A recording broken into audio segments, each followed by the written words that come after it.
Vamos a realizar la fase número 3 del ejercicio, que es la fase de implementación. Para la implementación vamos a realizar la primera clase, la implementación de la primera clase de nuestro ejercicio, que es la clase trabajador. Vamos a ver cómo se implementa. Sin necesidad de utilizar el ID que es Eclipse, vamos a utilizar el bloc de nota para hacer la implementación. Lo primero que tenemos que colocar es las directivas de compilación. Colocamos el símbolo de numeral y colocamos, si no está definido, la clase trabajador, y esta es la forma de colocarlo para que el compilador pueda detectar. Si no está definida la clase trabajador piso h piso, colocamos numeral, le decimos define la clase trabajador. Cuando nosotros estemos implementando, ya estamos trabajando directamente con el ID de Eclipse, esto no va a ser necesario escribirlo. Aquí lo estamos realizando para que usted aprenda a hacer una clase, la estructura de una clase, sin necesidad de un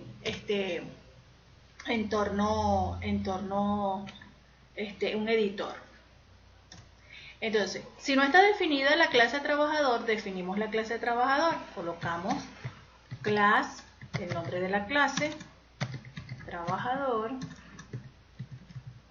llave que abre y llave que cierra. Cerramos la llave y colocamos un punto y coma al final. El punto y coma al final indica que allí terminará la clase y colocamos la directiva de compilación en if, final del if que hemos abierto aquí. Dentro de la clase, recuerden que dentro de la clase nosotros tenemos que definir los atributos que son privados y los métodos que son públicos. Para los atributos que son privados colocamos la palabra private y procedemos a escribir los atributos, escribiendo primero el tipo de datos seguido del nombre del atributo. El primer atributo que tenemos dentro de nuestro ejercicio es el nombre del trabajador. Nombre del trabajador, que es de tipo string, y el sueldo base del trabajador, que es de tipo float. Procedemos a escribir. Tipo de dato primero, string para el nombre del trabajador. Punto y coma al final, indicando que hasta allí llega la línea, esa instrucción. Luego procedemos a escribir el tipo de dato para el sueldo base, que es de tipo float, y colocamos sueldo base del trabajador. Punto y coma. Muy bien, hasta este momento hemos definido los dos atributos con sus tipos de datos, pero el atributo nombre del trabajador tiene un tipo de dato string, y string no es un tipo de dato, es una clase dentro del lenguaje C, por lo tanto hay que incluirla.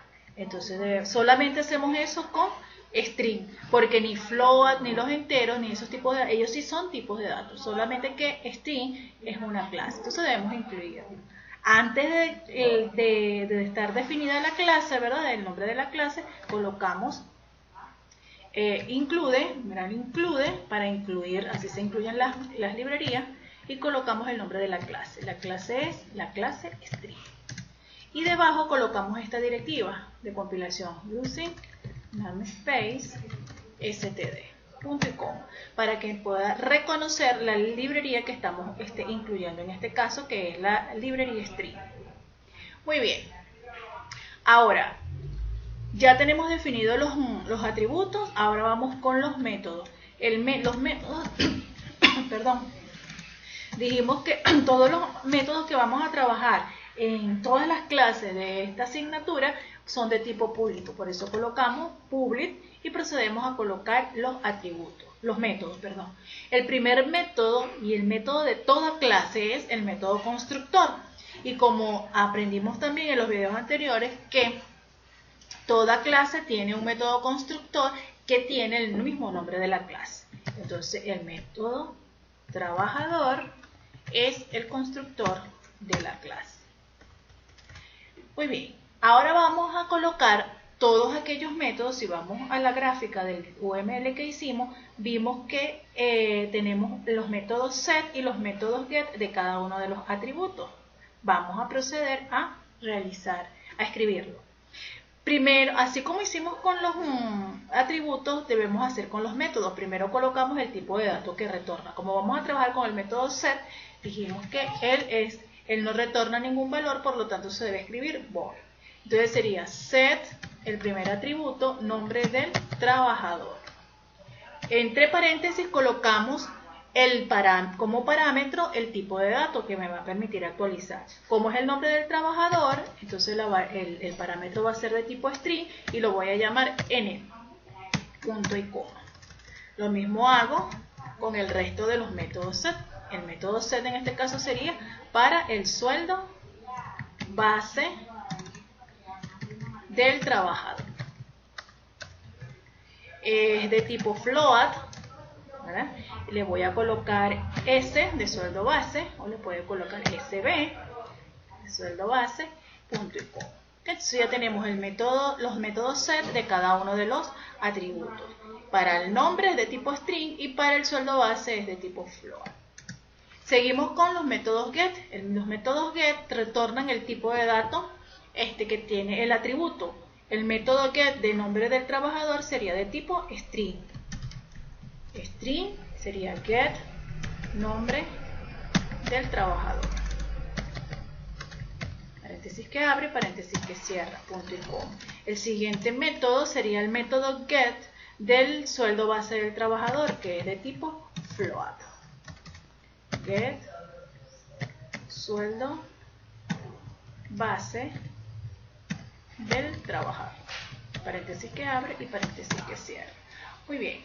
Si vamos a la fase 2, observamos que tenemos dos métodos más, que son el método calcular monto del aumento y el método calcular el total a cobrar, que era lo que nos pedían que nuestro ejercicio realizara. También debemos añadirlo, por supuesto. Entonces, esos métodos retornan valor de tipo float. Entonces sería calcular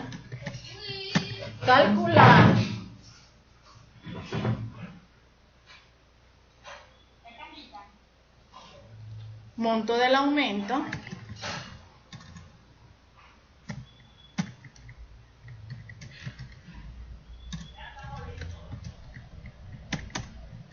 otro método que es de tipo float es calcular el total a cobrar. El total a cobrar. De esta manera hemos definido la estructura de la clase trabajador. De hecho, acá voy a colocarles que es la estructura de la clase trabajador.